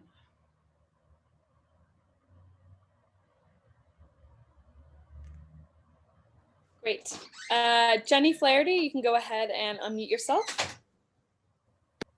Hi, Anna. Thank you for your talk. I had a question that I think actually speaks to some of what was being discussed in the chat. I think Chloe mentioned some conservatism, Tom Roberts as well. Anyway, so I haven't I'm able to see the chat because there's too many. Yeah. Oh, okay. Well, anyway, yeah. So I'll be touching on some of the some similar or related points. I'm struck by the words, and I know that you were drawing on some other scholars here for, chosen and intentional. Insofar as it's really hard to think about family outside of political and economic structures, that chosen and intentional, is sort of a short step to something that feels like free, like freedom, right? As opposed to the strictures of the vertical. So I'm wondering, in relation to that, what you make of, or what kind of connections there are to service, right? To civil service as being this kind of chosen, kind of intentional way of relating to the state, of serving the state, that is also not quite that, right? That it's based on a kind of meritocracy, that is also sort of very, would have effects in the family as sort of being encouraged towards service. And that makes me think of Christy's question as well, as sort of what is the end point? What is the goal? This is just sort of really bringing the state into the question again. But anyway, just what thoughts you have on service as structuring some aspect of the family and its openness, and sort of what to make of the pseudo freedom that seems to be implied there. Yeah, thank you for that question. I'm going to treat it as two parts. The first one about the terminology. I'm trying to be really careful there because each of these terms carries a lot of baggage, and like chosen kin, the kind of that entered the mainstream through a work about gay and lesbian families in the Bay Area in the 1980s and 90s. And so there's certain associations to chosen kin from Kath Weston's book on that called The Families We Choose. And so just using that term, you kind of have, I think you have to just be aware of, where it comes from and what else goes with it. It's partly in anthropology, there's the search for new terms, I think, is because for a long time it was fictive kin was the term that was being used. And then people felt like that was automatically making it somehow lesser and in relation to something that's non-fictive, that's real kin. And so then there's been this search to find other types of terms. And so just reading a lot of sociologists on these different terms, I came to intentional as the one that seemed closest to my meaning without carrying any other weight of other meanings that I wasn't trying to bring into the story that didn't feel relevant. In terms of service, I just finished reading a wonderful article by Jonathan Randolph about comparing estates in England and Russia literally just finished, so I have it right here. I can tell you the title. Yeah, The Old Mansion, Revisiting the History of the Russian Country Estate. And one point he makes is that with the service requirement, you end up with sort of an absentee landlord feeling for the Russians because they're not on the estate all the time the way you had in England. And so it creates a different relationship to the family estate and that sense of stable continuity across time in one place. And I think that's really important in the way these two cultures end up looking different. In terms of service and thinking about the family, I think the other thing we see in some of the microhistories I've read is this idea that the men's role is partly to create the future citizens. And so educating their sons takes on a huge weight.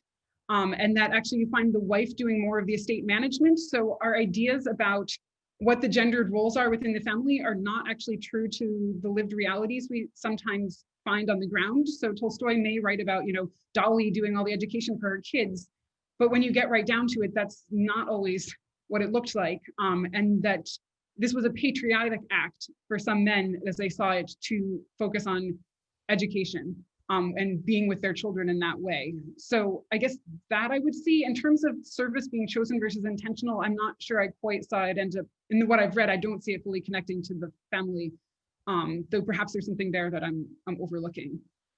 Oh, Barbara looks like has a comment. Just a quick comment on service. It's supposedly formal, that is, you work up the hierarchy because of your skills, but in fact, it's tremendously important on personal and especially kinship and social ties. You can jump ahead, you can get good positions. The family interacts with the service hierarchy in really complicated and important ways. That's all.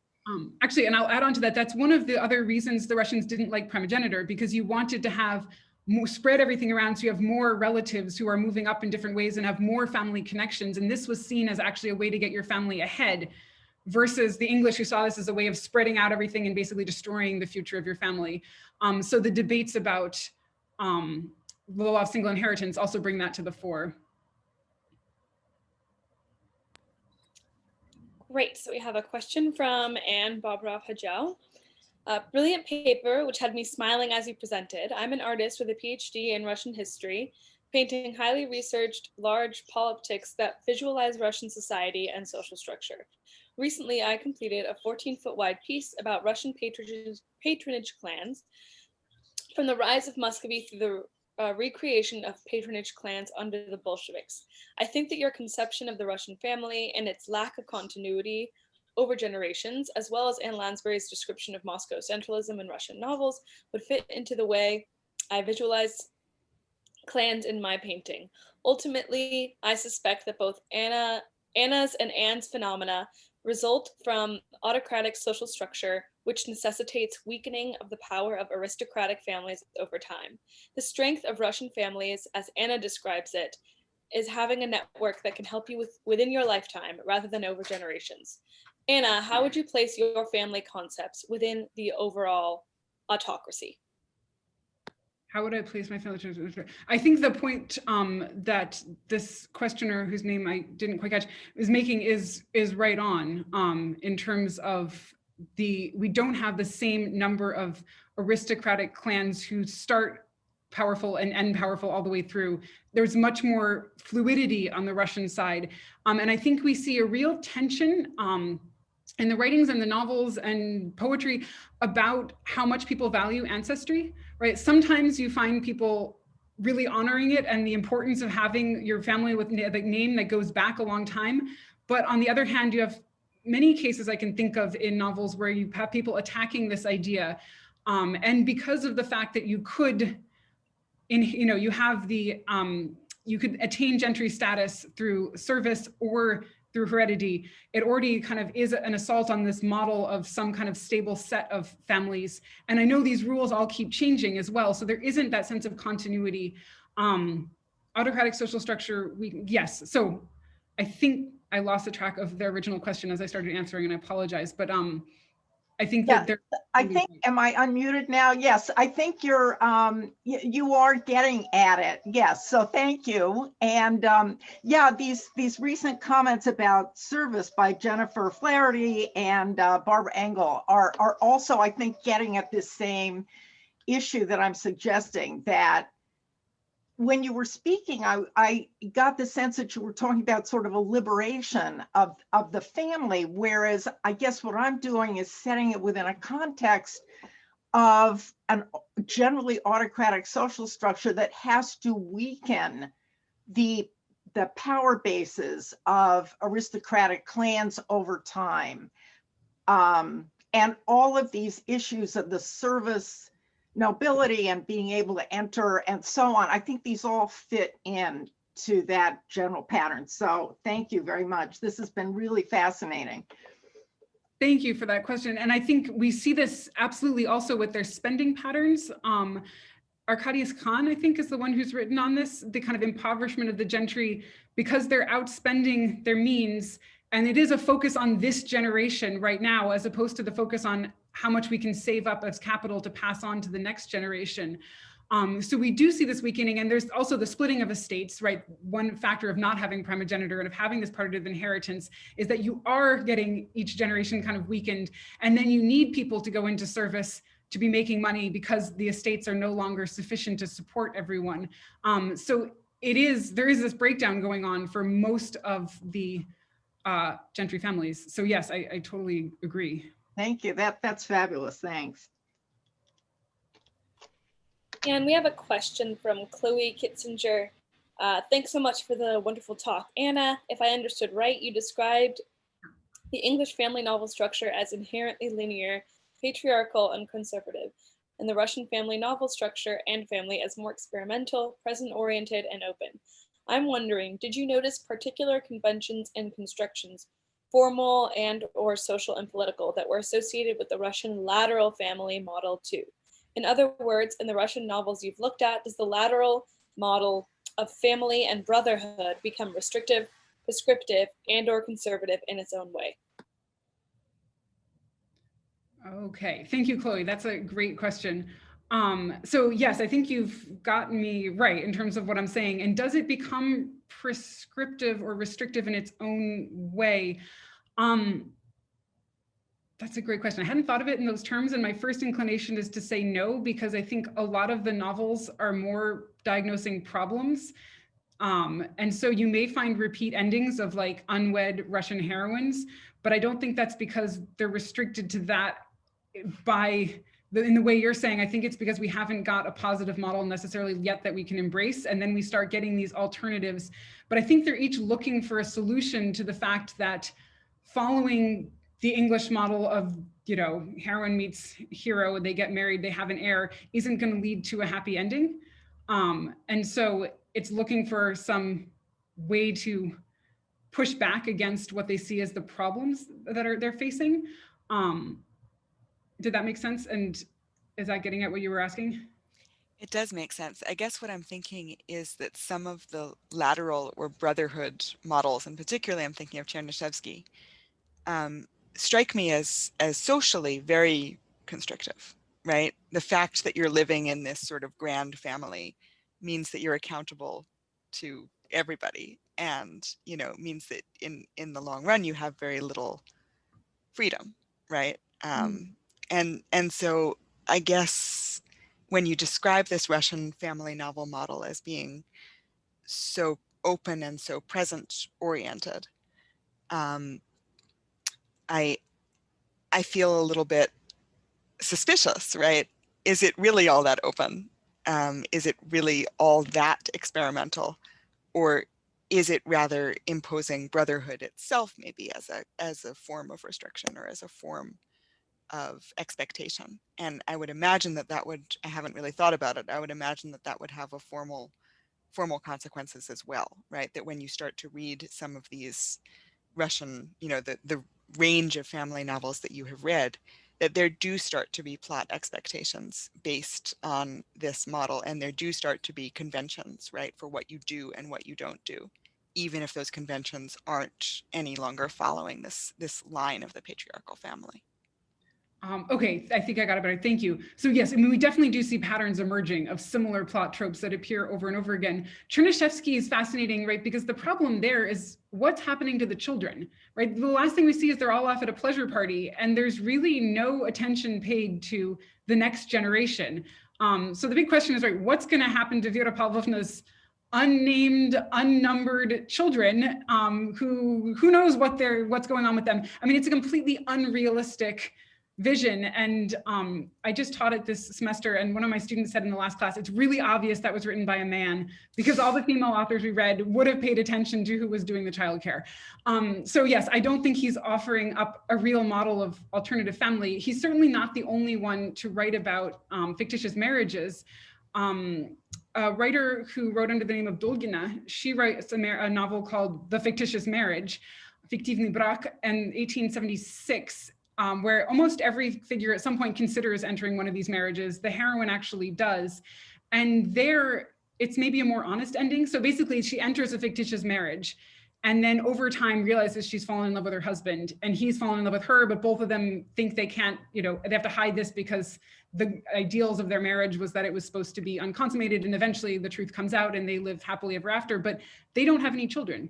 And what you see her as at the end is the helpmate who's helping him in doing good deeds for the world. So there isn't really any family futurity, but it's a successful, happy ending, because what mattered wasn't what happened in the future. It was the fact that they were living well together now and making the world better. But yeah, in terms of, is this becoming restrictive? I don't see cases where people are forced into accepting these alternative families. I think it's usually because something else has failed that they turn to it. So I guess in that sense, that's why I'm not seeing the restriction quite in the same way as every British, heroine needs to get married. And Trollope says, there's a certain rule by which to be the heroine, you must be young and marriageable. And so therefore X character can't be the heroine of this novel. I don't see that with the Russians. Also because they don't have the same kind of endings. Sorry to keep going, but there's a lot of points where you get the marriage at the beginning of the novel or the middle of the novel, and then there's more plotting. And so that also kind of opens it up that we don't know what the telos is, because you could hit it and then there's still life after it. Thank you. Yeah. Christine, Roanne, you can go ahead and unmute yourself. Hi, thank you, Anna, for an amazing paper, and I'm really looking forward to reading your book. I just have a small comment about the Domostroi you referred to, and I think it's important to remember that it's prescriptive literature, and we don't know how much it reflects Russian reality in the Muscovite period. And I think what happens in the 19th century is it becomes part of Russians' imagined past for the conservatives, right? And so they refer to that as a way of characterizing this very patriarchal and punishing kind of environment. So that's one thing that I think is important to remember, because you said that the English had their version of imagined past. Well, I think this is part of the Russian one. But also, there were other household manuals that were published in the 18th century. Some of them are translations from the French, the German, and the English. And I don't know a lot about this, but I know that they were being read. It's just that they were not as titillating to read, I suppose, as the Domostroi. And so I think there is a way in which the reality of Russian family life is changing, in part due to the influence of these other household manuals that are being published. Thank you. Yes, so first of all, I completely agree. We don't know how much anyone's actually living by the Domostroi, but I think you're right. It is part of this imagined past for the Russians. So when we talk about the traditional Russian family, what comes to mind? And when we talk about the traditional English family, it's probably Coventry Patmore, right? Or Ruskin and the Angel in the House. Like, there's a different set of things that it evokes, this idea. In terms of other domestic manuals, yeah, I think Katrina Kelly's Refining Russia is great on looking at all of these different ones. And this idea of domesticity, so in the 18th century, you get it through the women's institute that are being set up by a series of empresses. And that brings in a certain amount of culture from Germany. And then the British for domesticity, I mean, that was the ideal. And there were a lot of these manuals, but one thing that gets raised by a lot of historians I've been reading is how applicable are they to Russia when the domestic is defined so differently and the roles are defined so differently.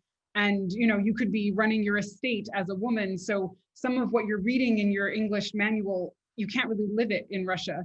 And it seems like there's kind of two camps. There's the group that says the situation for women was essentially the same because they're both powerless in the family and oppressed. And the group that says they're fundamentally different because the Russian women had property rights.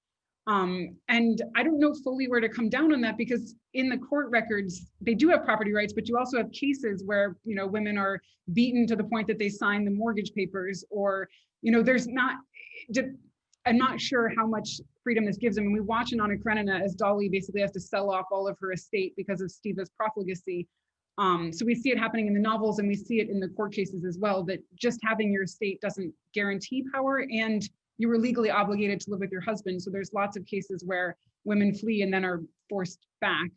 And beatings, unless it was attempted murder, and it's hard to prove that, were not enough to get you out of a situation.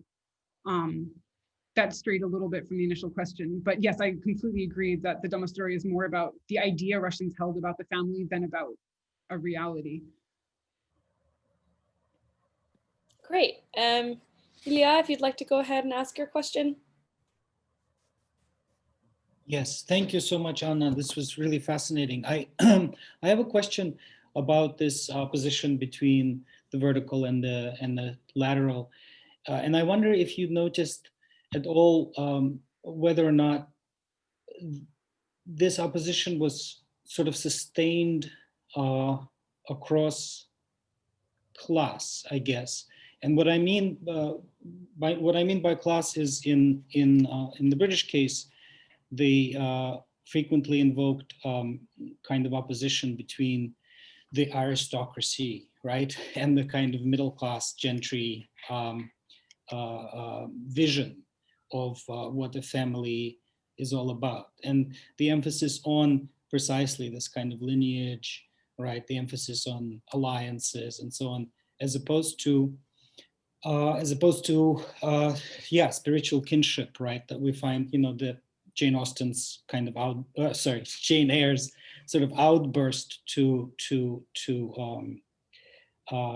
Rochester, right? We are soulmates, right? We belong together. We are meant to be together, and so on. As opposed to, right, the other aristocratic women who are courting him, and then on the Russian side, I guess I was thinking about this opposition between, you mentioned Karenin and Ani, but I was of course thinking about the ultimate rosy-cheeked baby in the Levin plotline, right? So you have precisely these two kind of lines, these two options with family, one of which is this kind of unpalatable model of what kind of a family a service nobleman might have, and the other one is the attractive, estate holding nobleman. So yeah, so just kind of questions of whether or not this opposition between the vertical and the lateral is rendered more complicated once we take into account the class dynamics. Thank you. Oh gosh, there's a bunch of things I want to say to that. The interesting thing I think with Levin and his baby is early on in the novel, right, when Anna's on the train, she's reading her English novel, and in it, the hero's about to attain his English happiness, which is a baronetcy and an estate. The end of the novel, basically Levin has attained his English happiness. He's married Kitty, he's on the family estate, and he has the precious heir. And what does he do? He's ready to commit suicide, right? So I think this tells us that for the Russians, attaining English happiness, that English ending is not the ending. That's not what they're seeking. There's something more to it. And I think the same thing if you look over at Oblomov, right? Olga attains all of this. She gets married, she has the baby, and then she's like desperately depressed. And she's like, is there something more? So I think that does tell us that the Russian case is a little different. In terms of this question of sustained across class, this is something that's fascinated me because primogeniture, right, matters mostly for people with big estates to pass on, or a title, occasionally a family business. But what you see happening with the Victorians is that these ideals from this upper class spread downwards. And so you get this obsession with heirlooms takes off in lower classes as well in this period. And the obsession with family names that hadn't mattered so much, and tracing lineage and ancestry, all these things that had been really reserved for the aristocrats, suddenly you find everybody starting to do this. And I was kind of fascinated because I've had this obsession with the not writing of brothers in their novels. There are a few where they do write brothers. And so I've now found almost a dozen maybe in 8 years of reading, but you actually get the same plot even if you take away the issue of primogeniture. So you have a couple cases, Wilkie Collins, poor Miss Finch, where they're identical twins who we actually don't know, I think, which one is born first, and they inherited equally. And yet you have the same rivalry plot that you get in every novel that's about primogeniture. And so it's like, somehow it feels like it's gotten into the mentality for the English. But yeah, I do think you see the kind of movement downward. And I think it's a little beyond where I cut off my study, but Tessa the D'Urbervilles, right? That starts with Tessa's family finding out about their lineage, and suddenly this matters to them greatly. So whether or not it affected their daily life, I think somehow these values become the dominant norm in the bourgeoisie as well, and kind of working their way downward. Did that answer what you were? Yes, yeah, thank you, thank you. I think we have a final question from Timothy Sergey. This is a question about Chekhov's peculiar persistent concern with his eventual heirs in Book 1 of Dead Souls. Is this a marker of his foreignness? Oh, I think this is a marker of Gogol just poking fun at this tradition, right? He's totally obsessed with these, non-existent heirs of his in his non-existent marriage plot. Yeah, I mean, literally, I think the funny thing with Chekhov, right, is he's felled by the marriage plot. He's out with a cold and they slap a marriage plot on him and make up this whole story about the governor's daughter, and that leads to his downfall. So I think I feel like Bella should be answering this because she's so much better on Gogol, but I feel like this is kind of the parody of all of these plot lines, that he can just talk about these non-existent progeny all the time, but they're never going to exist. Bella, do you want to add on that? I'll only say this has been such a terrific talk and conversation. And I think I agree with your answer. And I think also, like, the thing that's been really, really compelling to me is this notion that, and this kind of goes back to Eric's question, I think that you're positing that Russian imperial economic conditions and political culture and legal culture and so forth,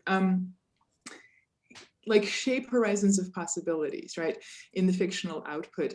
And so many of the points that you've made, including the one you just made, ring totally true to me, because, progeny, but also capital, distribution of capital and so forth seems to have really different meanings in the works that you're looking at. So thank you so much. This has been really a pleasure. Bella, so on your gracious note, I would just like to second this. Thank you both for the talk and the discussion, and thank you everybody else for participating. Yeah, and we'll see you next year.